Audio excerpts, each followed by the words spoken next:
तो नमस्कार सभी व्यूअर्स को, मैं डॉक्टर पवन ओबराय आप सभी का स्वागत करता हूं अपने YouTube channel study with doctor Pawan Oberoi पर।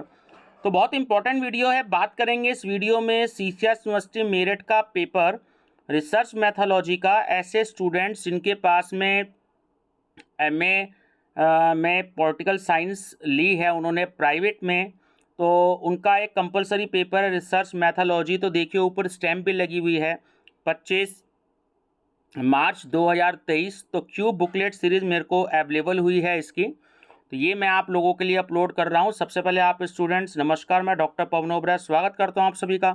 तो आप सबसे पहले चैनल सब्सक्राइब कर लीजिए study with doctor Pawan Oberoi, और उसके बाद आप जो है history MA second year solved paper के नाम से आप प्लेलिस्ट देखिएगा। तो वहाँ पर आपको काफ़ी सारे क्वेश्चन पेपर्स मिलेंगे एमए हिस्ट्री के 2021 के, 2022 के और 2023 के। तो आपको जो उसमें काफ़ी हेल्प मिलेगी। तो और भी रिसर्च मैथोलॉजी की मेरी प्लेलिस्ट बनी हुई है, क्योंकि ये हिस्ट्री में भी है, पॉलिटिकल साइंस में भी है और एमकॉम में भी है। तो आप एमकॉम अनसोल्ड पेपर के नाम से MCom second year unsolved paper के नाम से देखिएगा। वहाँ भी आपको रिसर्च मैथोलॉजी के 3-4 क्वेश्चन पेपर मिलेंगे, हिस्ट्री में भी मिलेंगे और आपके पॉलिटिकल साइंस में भी मिलेंगे। तो आपको काफ़ी हेल्प मिलेगी। रिसर्च मैथोलॉजी जो है वो सभी यूनिवर्सिटीज़ में सेम रहता है। आप पीडीएफ लेना चाहें वो भी ले सकते हैं। मेरा व्हाट्सएप नंबर डिस्क्रिप्शन बॉक्स में गिवन है 6396242878। तो आप जो है 210 रुपये में आप अपने सातों पेपर तीनों साल के ले सकते हैं।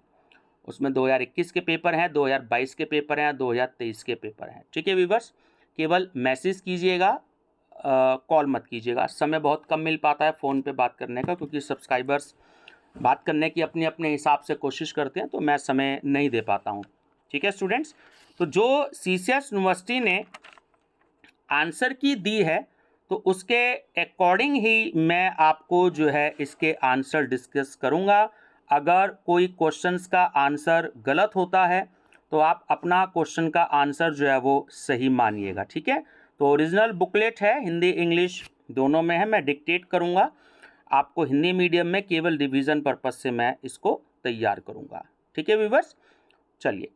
तो निम्नलिखित में से कौन सी अनुसंधान पद्धति सामान्यतः गुणात्मक अनुसंधान में प्रयोग की जाती है? तो ऑप्शन ए है नववंश विज्ञान, ठीक है, एथनोग्राफी। सेकंड, निम्नलिखित में से कौन सा परिमाणात्मक अनुसंधान से संबंधित है? वो है आपका संरचित दृष्टिकोण, स्ट्रक्चर्ड अप्रोच। थर्ड, निम्नलिखित में से किस शोध पद्धति में परिकल्पना परीक्षण की प्रक्रिया बाहरी चरों की भूमिका को इष्टतम रूप से सुरक्षित करती है? वो होता है आपकी प्रायोगिक पद्धति। डेटा व्यवस्था के अंतर्गत गुणात्मक शोध द्वारा किस त्रुटि से रक्षा करना आवश्यक है? तो वो है आपका पृथक्करण, सेपरेशन। फिफ्थ, अशिक्षित व्यक्ति से सूचना प्राप्त करने के लिए किस उपकरण का प्रयोग नहीं किया जा सकता? देखिए क्वेश्चन ईयर का, प्रश्नावली का। तो जो सहारनपुर यूनिवर्सिटी के स्टूडेंट्स हैं या किसी भी अदर यूनिवर्सिटी के स्टूडेंट्स हैं, तो वहाँ भी अगर रिसर्च मैथोलॉजी एमसीक्यूज में आता है तो उनके लिए भी पेपर ये बहुत हेल्पफुल रहेंगे। सीधा क्वेश्चन और आंसर इसलिए बता रहा हूँ ताकि 25-30 मिनट की वीडियो में जो है आपका रिवीजन हो जाए, क्योंकि 100 क्वेश्चंस हैं। बहुत ज़्यादा डिटेल में डिस्कस नहीं करूँगा, नहीं तो वीडियो बहुत ज़्यादा जो है बड़ी हो जाती है। ठीक है, चलिए नेक्स्ट है आपका 6 क्वेश्चन। किस प्रकार के अवलोकन में प्रेक्षक तटस्थ बना रहता है? तो वो है आपका असहभागी अवलोकन। कौन सी अनुसंधान पद्धति व्यक्तिगत अनुभव एवं विश्वास पर केंद्रित है? तो वो होती है विवरणात्मक अनुसंधान। कौन सी अनुसंधान पद्धति अंकों एवं ग्राफ के द्वारा प्रदर्शित की जाती है? तो वो होती है परिमाणात्मक अनुसंधान। निम्नलिखित में से कौन सी प्रक्रिया अनुसंधान का एक भाग है? तो सूचनाओं का संकलन भी हो सकती है, सूचनाओं का संगठन भी हो सकती है और सूचनाओं का विश्लेषण भी हो सकती है। तो डी राइट आंसर है उपरोक्त सभी। निम्नलिखित में से कौन सा परिमाणात्मक आंकड़ों से संबंधित है? तो वो होते हैं आपके न्यूमेरिकल डेटा, है ना, जो संख्यात्मक आंकड़े इसे कहते हैं, क्योंकि आपसे इसमें क्वांटिटेटिव डेटा पूछ रहा है तो उसमें न्यूमेरिकल डेटा ही होता है आंसर उसका। निम्नलिखित में से कौन सा एक अनुसंधान समस्या का स्रोत नहीं है? तो होती है परिकल्पना, है ना, हाइपोथेसिस। अनुसंधान का आधार क्या है? वैज्ञानिक पद्धति, ये अनुसंधान का आधार होता है। एक अनुसंधान को होना चाहिए, देखिए उसे वस्तुनिष्ठ भी होना चाहिए, विश्वसनीय भी होना चाहिए और वैध भी होना चाहिए, वैलिड भी होना चाहिए। तो डी राइट ऑप्शन है इसका, उपयुक्त सभी। निम्नलिखित में से कौन सा परिकल्पना का एक स्रोत नहीं है? तो वो है समस्या, बाकी तीनों हैं। किस प्रतिदर्शन पद्धति में लॉटरी विधि का प्रयोग किया जाता है? तो जो रैंडम सैंपलिंग टेक्निक्स है, ठीक है, टेक्निक या छद्रिक प्रतिदर्शन पद्धति। निम्नलिखित में से कौन सी एक असंभाव्य प्रतिदर्शन पद्धति नहीं है? तो होती है सोउद्देश्य प्रतिदर्शन पद्धति, है ना, पर्पोसिव सैंपलिंग। कुछ मैं हिंदी मीडियम के स्टूडेंट्स को सलाह देना चाहूँगा। स्टूडेंट्स मैं डिक्टेट तो कर रहा हूँ हिंदी में, क्योंकि हिंदी मीडियम का बच्चों का थोड़ा रेशियो ज़्यादा है, इसलिए मॉडल पेपर भी हिंदी मीडियम में ही 1-2 पब्लिकेशंस के आते हैं, बहुत ज़्यादा बच्चे नहीं होते हैं इंग्लिश मीडियम के। तो आप हिंदी मीडियम के बच्चों को भी इंग्लिश में टर्मिनोलॉजी को याद रखना बहुत ज़रूरी है, तो इसलिए आप इंग्लिश में भी देखते रहिएगा। निम्नलिखित में से कौन सी एक असंभाव्य प्रतिदर्शन पद्धति है? तो उसे हम कहते हैं कोटा सैंपलिंग।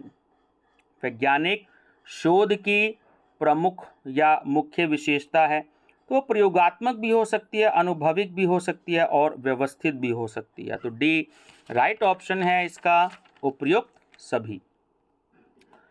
प्रतिदर्श के आधार पर सामान्यीकृत निष्कर्ष तकनीकी रूप से जाना जाता है। तो उसे हम कहते हैं आंकड़ों का विश्लेषण एवं व्याख्या। ऑप्शन सी।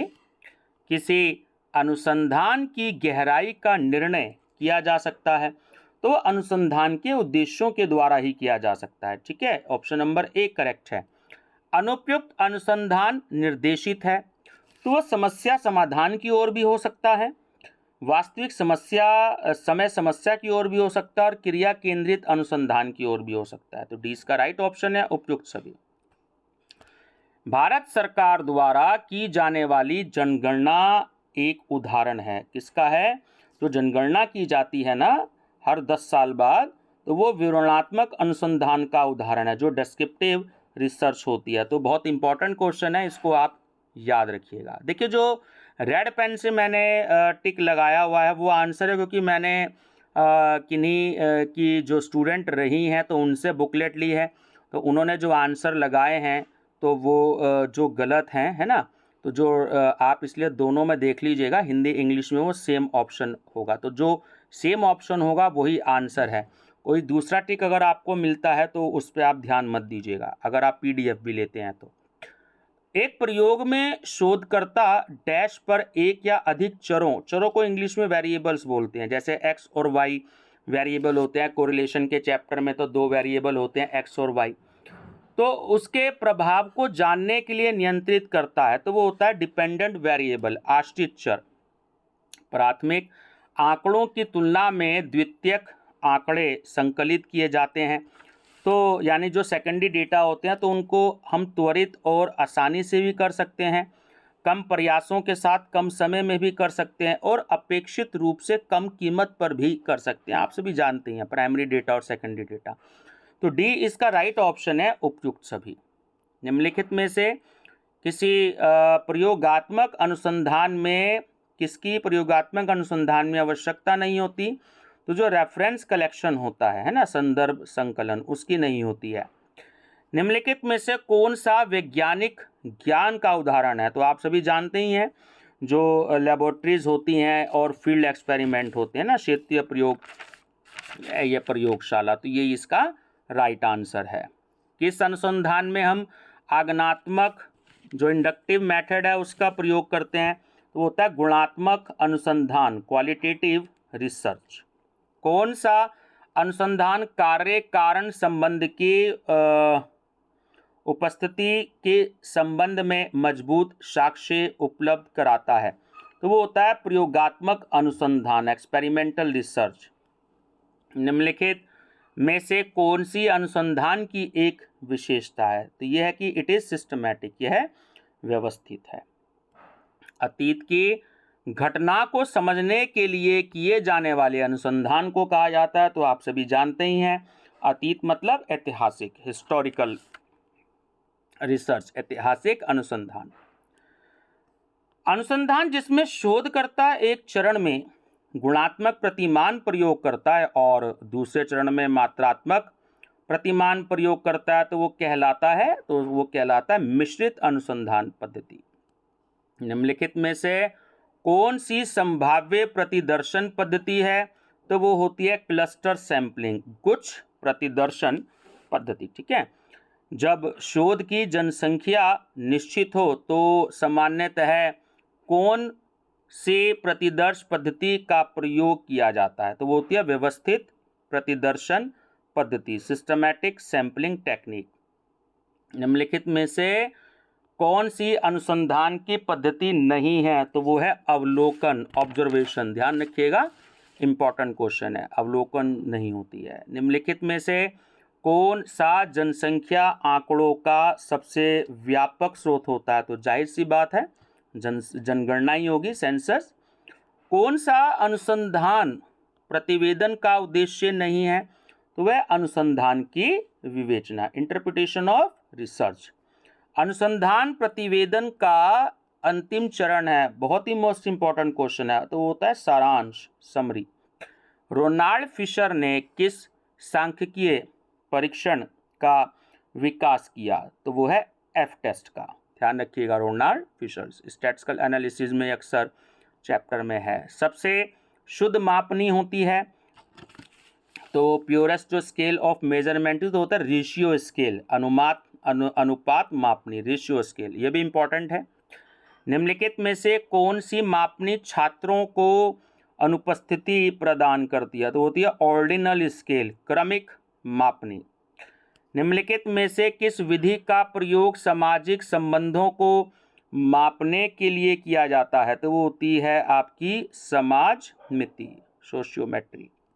निम्नलिखित में से कौन सी गुणात्मक तथ्यों को मात्रात्मक रूप देने की उपयोगी विधि है? तो वो होती है अंतर्वस्तु विश्लेषण, है ना, कंटेंट एनालिसिस।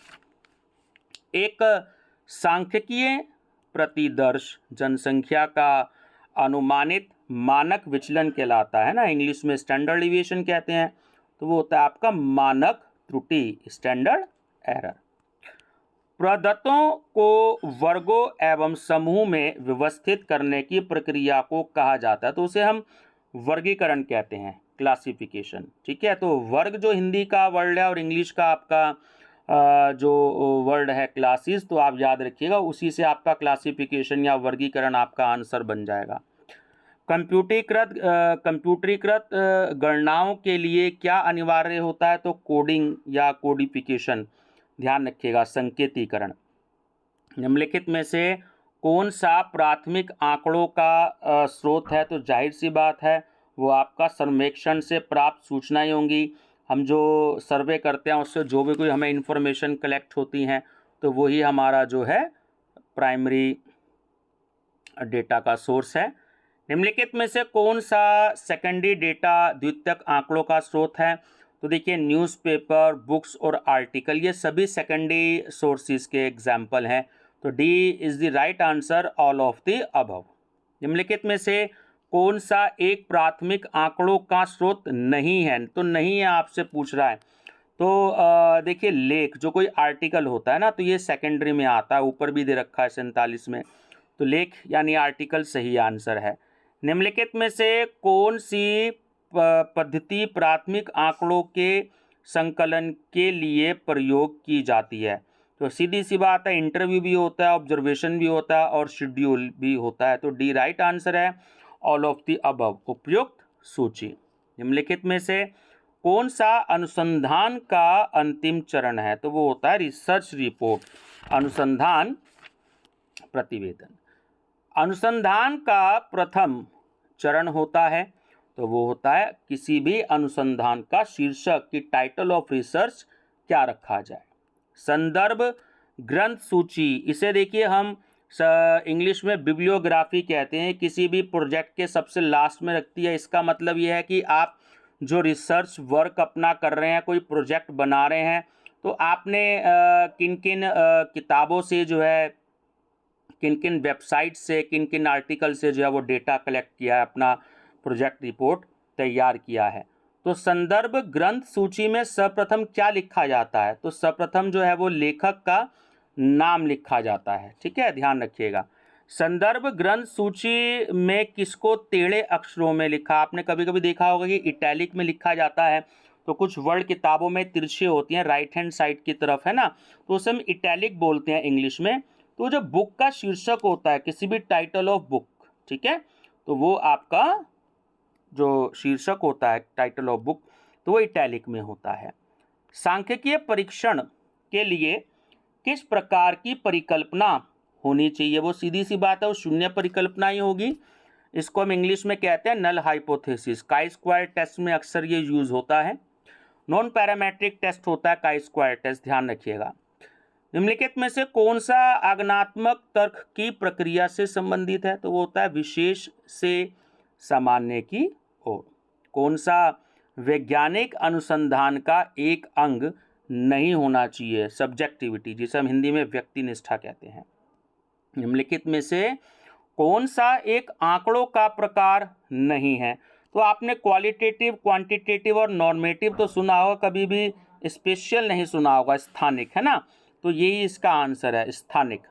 किस चर के अंतर्गत मात्रात्मक शब्दावली का प्रयोग नहीं किया जाता, ठीक है, जो क्वांटिटेटिव टर्म्स होती हैं। तो जो प्रोफेशनल एटीट्यूड होते हैं ना, व्यावसायिक दृष्टिकोण के लिए जो है प्रयोग नहीं किया जाता। किस प्रतिदर्शन पद्धति में जनसंख्या की प्रत्येक इकाई के चुने जाने के लिए समान अवसर होते हैं, तो वो होती है यादृच्छिक प्रतिदर्शन पद्धति, रैंडम सैंपलिंग। निम्नलिखित में से कौन सी एक संभाव्य प्रतिदर्शन पद्धति है, तो वो होती है वर्गीकृत प्रतिदर्शन पद्धति, स्ट्रैटिफाइड सैंपलिंग। निम्नलिखित में से कौन सा गुणात्मक पद्धति से संबंधित नहीं है, तो वो आपका होता है सर्वेक्षण, ठीक है, सर्वे। कौन सी पद्धति से प्रतिदर्शन त्रुटि को कम किया जा सकता है, अगर प्रतिदर्श के आकार में वृद्धि कर दी जाए, increasing the size of sample. समजातीय जनसंख्या से प्रतिदर्श के चयन के लिए कौन सी प्रतिदर्शन पद्धति का प्रयोग किया जाएगा, तो वो होगी यादृच्छिक प्रतिदर्शन पद्धति। विषम जातीय जनसंख्या से प्रतिदर्श के चुनाव के लिए कौन सी प्रतिदर्शन पद्धति का प्रयोग किया जाता है, तो वो होती है वर्गबद्ध प्रतिदर्शन पद्धति, स्ट्रैटिफाइड सैंपलिंग। निम्नलिखित में से किस प्रतिदर्शन पद्धति द्वारा प्रतिदर्श के चयन के पक्षपात की संभावना रहती है, तो वो फिर से पर्पसिव सैंपलिंग, स्वउद्देश्य प्रतिदर्शन पद्धति। स्टूडेंट्स, वीडियो को 2-3 बार जरूर सुनिएगा, जिससे आपको इसके आंसर बहुत अच्छे से याद हो जाए। मेरे जितने भी 3 पेपर हैं 2021, 22 और 23 के, या PDF लेते हैं तो उनको भी 2-3 बार पढ़ लीजिएगा, क्योंकि कभी कभी कन्फ्यूज़न हो जाती है, ये पेपर थोड़ा सा टफ आता है। निर्दर्श संपूर्ण जनसंख्या का छोटा प्रतिनिधि होता है, तो निर्दर्श की परिभाषा किसके द्वारा दी गई है, गुड एवं हेड के द्वारा। शोध की प्रक्रिया में परिकल्पना के निर्माण के पश्चात क्या आएगा, तो वो होती है रिसर्च मेथड, शोध पद्धति। किस प्रकार के अनुसंधान के लिए परिकल्पना का निर्माण आवश्यक नहीं है, तो वो होती है ऐतिहासिक अनुसंधान, हिस्टोरिकल रिसर्च। परिकल्पना को लिखा जा सकता है, तो उसे दिशा सूचक रूप में भी लिखा जा सकता है, घोषणात्मक रूप में भी लिखा जा सकता है और शून्य रूप में भी लिखा जा सकता है। तो डी राइट आंसर है इसका, उपयुक्त सभी। संपूर्ण जनसंख्या पर आधारित सांख्यिकीय मापन को कहते हैं? तो उसे हम पैरामेट्रिक कहते हैं। प्राचालिक। कौन सा एक रेखीय प्रदर्शन नहीं है? तो वो है निर्धारण मापनी, रेटिंग स्केल। निम्नलिखित में से कौन सा एक प्राचालिक यानी कि जो आपका पैरामेट्रिक टेस्ट है वो कौन सा है? तो देखिए, जो एफ टेस्ट होता है ना वो आपका पैरामेट्रिक टेस्ट होता है, और बाकी ये जो 3 टेस्ट आपको दे रखे हैं याद रखिएगा। जैसे मैंने आपको भी बताया कि काई स्क्वायर टेस्ट आपका नॉन पैरामेट्रिक टेस्ट होता है। तो देखिए क्वेश्चन आ गया है तो आपसे केवल इसमें एफ टेस्ट पूछा है, तो ये आपका स्मॉल सैंपल का टॉपिक होता है ना। तो इसमें sign test, chi square test और रन टेस्ट जो होते हैं वो आपके नॉन पैरामेट्रिक टेस्ट होते हैं, ध्यान रखिएगा। निम्नलिखित में से कौन सा अप्रचालिक परीक्षण है यानी कि नॉन पैरामेट्रिक टेस्ट है? तो देखिए, ऊपर वाले में एफ टेस्ट आंसर है और नीचे वाले में नॉन पैरामेट्रिक टेस्ट। मैं 2 बार रिपीट कर चुका हूं, तो यानी कि आपका हो गया काई स्क्वायर टेस्ट। ध्यान रखिएगा, बड़ा ही इंपॉर्टेंट टॉपिक होता है आपका काई स्क्वायर टेस्ट। निम्नलिखित में से कौन सा प्रश्नावली का एक प्रकार है? तो चित्रात्मक, संरचित और प्रतिबंधित तीनों ही होते हैं। तो डी राइट ऑप्शन है उपयुक्त सभी। किस व्यक्ति के गुणों के गुणात्मक विवरण के लिए कौन से उपकरण का प्रयोग किया जा सकता है? तो वो होती है निर्धारण मापनी, है ना, रेटिंग स्केल। समाज मिति द्वारा किस प्रकार के आंकड़ों का संकलन किया जाता है? तो वो होता है ह्यूमन रिलेशंस, मानव संबंध। निम्नलिखित में से कौन सा एक आंकड़ों के संकलन का उपकरण नहीं है? ANOVA, analysis of variance analysis, ठीक है, एनालिसिस ऑफ वेरिएंस एनालिसिस, ये आपका पूरा नाम है इसका, एनोवा का। निम्नलिखित में से कौन सा संरचित साक्षात्कार से संबंधित है? तो वो आपसे पूछ सकता है ना, प्री डिटरमाइंड क्वेश्चन, पूर्व निर्धारित प्रश्न। कभी कभी आपसे ये भी पूछ सकता है स्टूडेंट्स की स्मॉल सैंपल में नंबर ऑफ संख्या, मतलब संख्या कितने से कम होनी चाहिए। जो कैपिटल एन होता है आपका, अगर 30 से कम होते हैं एन आपके क्वेश्चन में दिए हुए, यानी सैंपल जो दिए हुए होते हैं, तो वो आपका होता है स्मॉल सैंपल। 30 या 30 से ज़्यादा अगर आपका एन दिया हो तो वो आपका लार्ज सैंपल होता है, याद रखिएगा। किस प्रकार के साक्षात्कार में व्यक्तिगत जीवन के अनुभवों पर प्रश्न पूछे जाते हैं? तो वो होता है आपका क्लिनिकल, है ना, नैदानिक साक्षात्कार। निम्नलिखित में से कौन सा साक्षात्कार की प्रक्रिया का एक भाग है? तो साक्षात्कार यानी इंटरव्यू की तैयारी भी हो सकती है, इंटरव्यू पर कंट्रोल भी हो सकता है, और इंटरव्यू की समाप्ति, क्लोजिंग भी हो सकती है। तो डी इसका राइट ऑप्शन है, उपयुक्त सभी। किस प्रकार के साक्षात्कार में साक्षात्कार की सामग्री एवं प्रक्रिया निश्चित होती है? तो होती है औपचारिक साक्षात्कार, है ना, फॉर्मल इंटरव्यू। कक्षा की अंतः क्रिया का उचित मूल्यांकन किया जा सकता है? तो जाहिर बात है वो ऑब्जर्वेशन द्वारा ही होगा, अवलोकन द्वारा। निम्नलिखित में से कौन सा अवलोकन का एक प्रकार है? तो तीनों ही होते हैं, वो सहभागी, असहभागी और अर्ध सहभागी भी हो सकते हैं तीनों। तो डी राइट ऑप्शन है, उपयुक्त सभी। कौन सफलतापूर्वक अनुसंधान कर सकता है? तो ऑप्शन सी, जो अनुसंधान पद्धति का ज्ञान रखता हो। सीधी सी बात है, जिसको रिसर्च मेथड की नॉलेज होगी वही जो है सही तरीके से रिसर्च जो है वो कर सकता है। और यहाँ पर मैं बता दूं आपको कि ये कई स्टूडेंट इन्वेस्टिगेशन वर्ड यूज़ करते हैं, तो डिफरेंस होता है इन्वेस्टिगेशन और रिसर्च वर्ड में, ध्यान रखिएगा। किस दृष्टिकोण से शोध समस्या का चयन किया जाता है? तो वो होती है सामाजिक प्रासंगिकता, सोशल रेलिवेंस। एक शोध परिणाम की प्रामाणिकता इसकी है, वो होती है उद्देश्य परकता, ऑब्जेक्टिविटी। क्रियात्मक अनुसंधान को इस प्रकार समझा जा सकता है? तो सी राइट ऑप्शन है कि समस्या विशेष के समाधान के लिए किए जाने वाले शोध का एक प्रकार। तो ये बिल्कुल सही आंसर है, ठीक है, सी इज द राइट ऑप्शन। हम अनुसंधान उद्देश्य में कैसे वृद्धि कर सकते हैं? तो तीनों ऑप्शन इसके बिल्कुल सही हैं कि विश्वसनीयता में वृद्धि करके, इसे पक्षपात रहित बनाकर और इसकी वैधता में वृद्धि करके। तो डी राइट ऑप्शन है उपयुक्त सभी। अनुधैर्य अनुसंधान दृष्टिकोण वास्तव में किससे संबंधित होता है? तो वो दीर्घकालीन अनुसंधान होता है, लॉन्ग टर्म रिसर्च होती है। एक शोधकर्ता एक शहरी क्षेत्र में एक विशेष राजनीतिक दल की परियोजना का अध्ययन करने में रुचि रखता है, तो आंकड़ों के संकलन के लिए कौन सा शोध उपकरण प्रयोग करना चाहिए? सीधी सी बात है, जब राजनीतिक दल की परियोजना का अध्ययन करेगा तो उनसे कुछ ना कुछ क्वेश्चंस पूछेगा, तो इसके लिए इसका क्वेश्चनियर सही आंसर है। प्रश्नावली। एक शोध समस्या तभी संभव है जब वह, तो वो जब उपयोगी और प्रासंगिक भी होनी चाहिए, वह शोध योग्य भी होनी चाहिए, यानी कि उस पर रिसर्च की जा सकती हो, और यह नई भी होनी चाहिए, और ज्ञान में कुछ नई चीज़ जो है वो जोड़ी भी जानी चाहिए। तो डी राइट ऑप्शन है उपयुक्त सभी। उस वैचारिक ढांचे या संरचना का क्या नाम है जिसमें शोध किया गया हो? तो उसे हम रिसर्च डिज़ाइन कहते हैं, शोध अभिकल्प, है ना। बहुत इंपॉर्टेंट क्वेश्चन थ्योरी केस में आते हैं, जहाँ पर डिस्क्रिप्टिव क्वेश्चन आते हैं रिसर्च डिज़ाइन पर, कुछ टाइप भी होते हैं इसके। अनुसंधान क्षेत्र में वैज्ञानिक पद्धति का मुख्य उद्देश्य है, तो वो उद्देश्य होता है कि नकली संबंधों को समाप्त करना। ठीक है। किस प्रकार के अनुसंधान के परिणामों को दूसरी परिस्थितियों में सामान्यीकृत नहीं किया जा सकता? तो वो होती है आपकी ऐतिहासिक अनुसंधान, जो हिस्टोरिकल रिसर्च है। बी राइट ऑप्शन है इसका। यादृच्छिक प्रतिदर्श किस प्रकार सहायक होता है?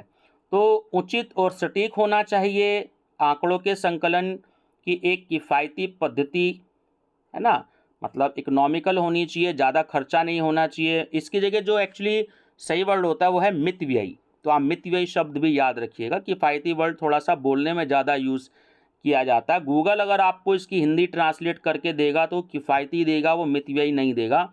गूगल की हिंदी और थोड़ी नॉर्मल हिंदी में डिफरेंस होता है। तो डी राइट ऑप्शन है इसका, पक्षपात से मुक्त, है ना, सी है। तो डी राइट ऑप्शन है उपयुक्त सभी। टिपिट टेबल संबंधित है। एक टिपिट टेबल जो होती है वो भी बड़ी इंपॉर्टेंट है, क्वेश्चन आ जाता है एक दो इस पर। और यादृच्छिक अंकों की एक तालिका वो होती है, यानी जो रैंडम डिजिट्स उसमें कुछ भी रख दिए जाते हैं, तो एक उससे एक टेबल बनाई जाती है। प्रतिदर्श पद्धति में प्रयोग होने वाली वो एक टेबल होती है, और सांख्यिकीय जांच में प्रयोग आने वाली टेबल होती है। तो डी इसका राइट ऑप्शन है उपयुक्त सभी।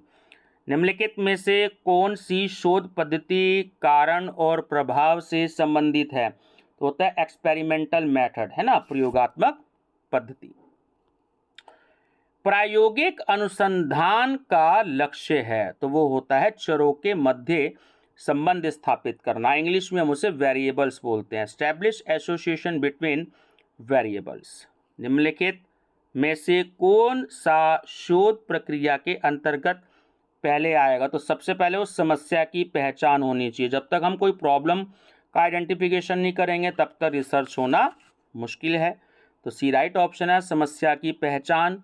और लास्ट क्वेश्चन है, कौन सा शोध प्रतिमान वास्तविकता के व्यवहारिक दृष्टिकोण पर आधारित है? तो वो होता है मिश्रित अनुसंधान, मिक्स्ड रिसर्च। ठीक है व्यूवर्स, तो ये आपका पेपर था। आप प्लेलिस्ट मेरी विजिट करिएगा, MA political science second year solved paper के नाम से। तो उसमें आपको काफ़ी सारे क्वेश्चन पेपर्स मिलेंगे। 2021 के तो कुछ कम मिलेंगे, बट 2021 के हाँ कम मिलेंगे, 2022 के सारे मिलेंगे। बस उसमें 20-20, 25-25 ही प्रॉब्लम है, उसमें मैंने क्वेश्चन सॉल्व किए हैं। तो 2021 के जो पेपर्स अवेलेबल हैं और 2023 के जो पेपर अवेलेबल हैं वो पूरे 100 क्वेश्चन हैं। बाकी जो है 2022 में पूरे क्वेश्चन पेपर सॉल्व नहीं है, क्योंकि बहुत ज़्यादा टाइम लगता है। देखिए ये लगभग 30 मिनट की वीडियो होने जा रही है, तो बहुत सारी बुकलेट्स होती हैं, तो इसलिए जो है समय दे पाना मुश्किल होता है। तो आप सभी स्टूडेंट्स लिंक ज़रूर शेयर कर दीजिएगा अपने दोस्तों को, ताकि वो लोग भी कुछ ना कुछ स्टडी कर लें। तो 2021 के पेपर भी आप पढ़ लीजिएगा, 2022 के भी पढ़ लीजिएगा, और 2023 के भी पढ़ लीजिएगा। जो आपके हिंदी के जानकार स्टूडेंट्स हों, हिस्ट्री के हों, आपके इकोनॉमिक्स के हों, एजुकेशन के हों, तो इसमें जो है मैंने काफ़ी सारे दे रखे हैं, बीए के भी दे रखे हैं। तो आप BA की भी प्लेलिस्ट देख सकते हैं और MA की भी देख सकते हैं। ठीक है व्यूअर्स, मेरी तरफ से आप सभी को बेस्ट ऑफ लक। चैनल पे बने रहिएगा study with doctor Pawan Oberoi पर। Thank you.